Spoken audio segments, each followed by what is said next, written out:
Merci beaucoup. Merci beaucoup. Fondi. Merci, Madame la Présidente. Ce document qui nous a été présenté par le commissaire Hahn nous convient sur bien des points.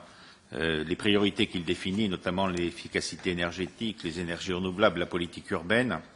Et il est un document aussi qui présente une évolution de la politique de développement régional et de cohésion vers une nouvelle architecture.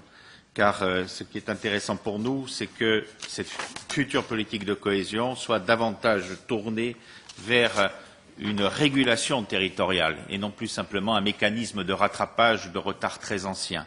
Nous pensons que la solidarité européenne entre les régions doit être quelque chose de durable, qui doit être organisé, qui doit être effectif et égal pour tous. Alors, dans cette proposition, les régions sont intermédiaires en termes de niveau de financement pour les prochaines programmations. Elles sont aussi intermédiaires en termes de plafond de financement et de plafond des aides. Il faut, selon nous, qu'elles soient aussi intermédiaires en termes de flexibilité des programmes. Un autre point sur lequel nous nous interrogeons, c'est que la présentation qui nous a été faite lie les régions ultrapériphériques et les régions faiblement peuplées. Le traité de Lisbonne sépare d'un côté les régions ultrapériphériques et de l'autre côté les régions très faiblement peuplées, les îles et les montagnes. Nous nous interrogeons, est-ce que les îles et les montagnes ont disparu des radars de la Commission? Et nous pensons aussi, est-ce que ce n'est pas pour les régions ultrapériphériques une façon de réduire un peu la solidarité qu'il aurait habituellement portée? Autre point, la coopération territoriale qui fait l'objet d'une amélioration des financements de 30%. C'est moins que nous espérions, mais malgré tout, il est évident que c'est significatif.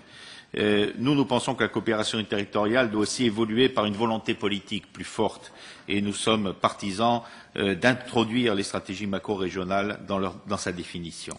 Enfin, le dernier point, c'est que nous sommes particulièrement attachés à ce que le partenariat de l'Union européenne et des régions soit le partenariat principal des politiques régionales et nous y voyons une contradiction avec ce mécanisme de sanction par rapport à des conditions macroéconomiques. Comment peut-on opposer aux régions des dérapages qui se produisent au niveau des États et non pas au niveau des régions?